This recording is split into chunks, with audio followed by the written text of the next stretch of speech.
تقبل الله منا ومنكم عيد مبارك علينا وعليكم. الله أكبر الله أكبر الله أكبر، لا إله إلا الله.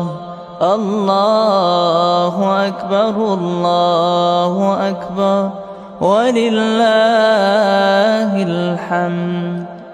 بسم الله الرحمن الرحيم. الحمد لله رب العالمين، والعاقبة للمتقين ولا عدوان إلا على الظالمين. وأشهد أن لا إله إلا الله وحده لا شريك له، وأشهد أن محمدا عبده ورسوله.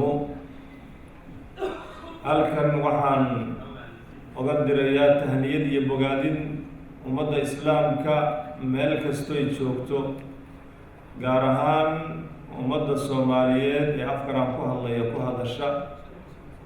waxaan ugu hambaliyeynayaa una tahniyadeynayaa caawa waa ciidulfitri sanadka 1445 hijrada. marka koowaad ilaahay waxaan ka baryaa jalla jalaaluhu inuu naga aqbalo soonkii iyo qiyaamkii iyo ducadii, quraan akhriskii, sadaqaadkii, qurubaadkii iyo wax kasta oo alla subxaanahu wa tacaala xaggiisa aynugu dhowaanaynay. ilaahay inuu naga aqbalo inoo barakeeyo. taqabbal allahu taacatakum. marka labaadna waxaynu ka gaabinay alla subxaanahu wa tacaala ha noo dhaafo. marka labaadna ilaahay subxaanahu wa tacaala bacda ramadaan allahna sugo. hambalyo ayaan idin leeyahay. qul bifadli illaahi wa biraxmatihi fabidalika falyafraxuu. berri waa ciid, caawana waa ciid. ilaahay subxaanahu wa tacaala aan weynayno, aan faraxno. lisaa'imi farxataani, farxatun cinda fitrihi wa farxatun cinda liqaa'i rabbih, ayuu yihi nabiga sal allahu alayh wasalam kamaa fi saxiix bukhaari. qofka markuu soomo laba jeer buu farxaa. markuu afurana wuu farxaa, markuu rabbigii la kulmana wuu farxaa. marka uu afuro inuu soon iyo cibaado iyo rukni min arkaan islaam uu gutay, inuu qur-aan badan akhriyey, in laga yaabo laylatulqadarkii alla inuu la kulmiyey, acmaashiisa ilaahay inuu labanlaabay, ilaahay inuu ka aqbalay, inuu rabbi addoon u noqday uu ku farxaya oo warkiisa uu yeelay. marka kalena markuu alla la kulmo oo hawaabtii oo oonkii iyo gaajadii wixii hawaab iyo ajar ahayd uu arko, darajaad sare uu helo, markaasna wuu farxaya. ilaahay subxaanahu wa tacaala kuwaan ugu daro. marka berito iyo caawa waa maalin farxadeed, waa maalin maaragtay cunto iyo farxad iyo qaraabo xiriirin, saaxiib xiriirin, isla farxid, isla maaragtay joogid weeye. waxaan dardaarmayaa marka arrimaha soo socdo. kow horta maalin ilaahay uu weyneeye weeye, ilaahay aynu weyneyno oo waxaa lagu farxayo waa inay weyneynta ilaahay noqotaa. walitukabbiru allaha calaa maa hadaakum baa layidhi subxaanahu wa tacaala. ilaahay aynu weyneyno, takbiirtana aynu badinno. farxaddeenna iyo liibaanteenno dhan waxay ku jirtaa ilaahay oon xusno oo aynu weyneyno. farxadda meel kale yayna ka doonin. yaa ayuha aladiina aamanuu dkuru llaha dikran kaiira, wadkuru llaha dikran kaiira ayuu in badan ilaahay ku celceliyey. lacallakum tuflixuunana in badan ilaahay dikriga ilaahay iyo faraaxa iyo farxadda ayuu isku xidhay. waxaynu ka fogaanaynaa waxyaabo badan oo ibni aadamka ay caadaysteen oo ah ama ay ku habboon tahay cibaaradan ay ku rumoobayso la yidhaahdo bakti bil soon oo bakti ku afur. dadka qaar waxaa jira bil bay soomayaan, waxyaabihii xitaa mubaaxaadka u ahaa bay ka soomayaan. allihii marka aada u soomanayd ee aada u dhowaanaysay ee aada xusaysay, allihii wixii uu xarimayna inaad ka fogaataa la rabaa bacda ramadaan, khaasatan maalmaha ciidda. inaadan ku afurin xaflado maajina ah oo rag iyo dumar ay isdhexgelayaan oo muusig iyo balaayo iyo durbaano leh, inaadan dhex gelin oo soonkaadii intaad bil soo soonta aadan bakti ku afurin ayaa walaalayaal aan dardaarmaya. waxaan kaloo dardaarmaynaa in carruurta laga farxiyo, in ehelka laga farxiyo, in loo waasiciyo waxaa weeye ay dareemaan farxad iyo ciid ayaan dardaarmaynaa insha allahu tabaaraka wa tacaala.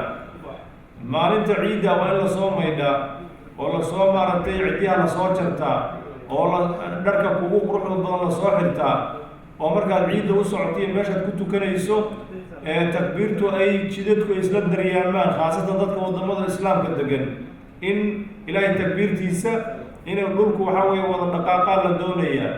marka aad waa inaad catar iyo udgoon iyo tiib inaad soo marsato weeye.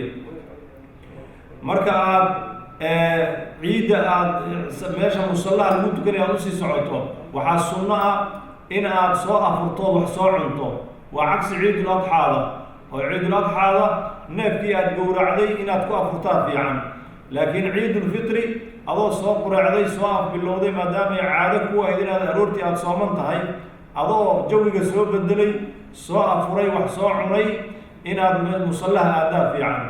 markaad meesha tagto farxad iyo raynrayn ha kaa muuqato, dadka walaalaha u tahniyadee, isu tahniyadeeya, alfaada la isugu tahniyadeynayo, taqabbal allahu taacatakum, daacadeenni allaha aqbalo, kullu caam wa antum bikhayrin, ciid wanaagsan, bashbash iyo barwaaqo, wax kasta oo kelmad wanaagsan oo la isugu tahniyadeynayo waa la isugu tahniyadeyn karaa, laakiin ducadan baa ugu qiimo badan. taqabbal allahu mina wa minkum, anigii adigaba ilaahi naga aqbalo, inaad qofka ku tidhaahdo in la isla farxo biidni illaahi tabaaraka wa tacaala. salaada markii la tukado khudbada in la sugaa fiican, oo weliba insaad iyo dhagraaricin lala yimaado. khudbada markii la dhegaysto kadib oo aad gurigaada kusoo noqonayso ama meelaha dadku ay xafalaadka ay ku qabsadaan ay isugu tegayaan ay ku wada cuntaynayaan, jidkii aad ku timid moogiyo jid kale inaad qaado ayaa wanaagsan. maalinta ciidda iyo habeenka ciidda waa habeen iyo maalin aad u barako badan, ilaahay agtiisana ka weyn. waxaad sawirataa melikulmuluuk jalla jalaaluhu oo shaqaalihiisii abaal marinaya, addoommadiisiioo bil u soonnaa ayuu abaal marinayaa. bal deeq intee dhan iyo waxbixin intee dhan, dembi dhaaf intee dhan, maaragtay karaameyn intee dhan, naxariis intee dhan, sacaado intee dhan buu qaybinayaa. marka waa maalinka ilaahay uu weyneeyey, waa habeenka ilaahay uu weyneeyey, ee ha la weyneeyo oo daacada rabbi ha lagu weyneeyo, takbiirta ha lagu weyneeyo, ilaahay weyneyntiisa iyo ammaantiisa ha lagu weyneeyo. ciddii rabta alla subxaanahu wa tacaala inuu doorto oo uu acmaasheedii ramadaanka uu khayr ku khatimo. ummadda islaamka ha loo duceeyo biidni illaahi tabaaraka wa tacaala. meelaha ay dadka masaakiinta joogaan masaakiinta ha laga warhayo, dadkaan waxaysanin ee farxadda ay ka kala dhiman tahay ha laga warhayo. ciidda zakaatulfitriga salaada ciidda ka hor waa in la bixiyaa. salaada ciidda intaan la tukanin waa in la bixiyaa, haddaan la bixinin sadaqo caadi ay noqonaysaa. zakaatulfitrigan hore nooga soo hadalnay, laakiin ciidda ka hor waa in la bixiyo weeye zakaatulfitriga. gabdhaha xijaabka ha ku dadaaleen iyo labiska sharciga ha ku dadaaleen, ikhtilaadka ha la iska ilaaliyo.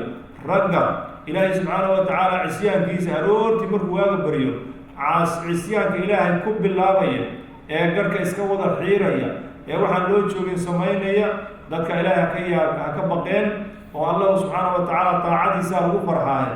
ilaahay wixii uu kuugu talagal inaad ku farxdo ku farax, wixii ilaahay uu kaa reebay ee xaaraamahna ka fogow, farxad kuma jirto, shaydaankaa ku farxaya. ilaahay subxaanahu wa tacaala ma raali gelinayso, adigana sacaado kuuma soo jiidayso. intaasaan dhihi lahaa walaalayaal, ciid wanaagsan. taqabbal allahu taacatakum wa kullu caamin wa antum bikhayrin.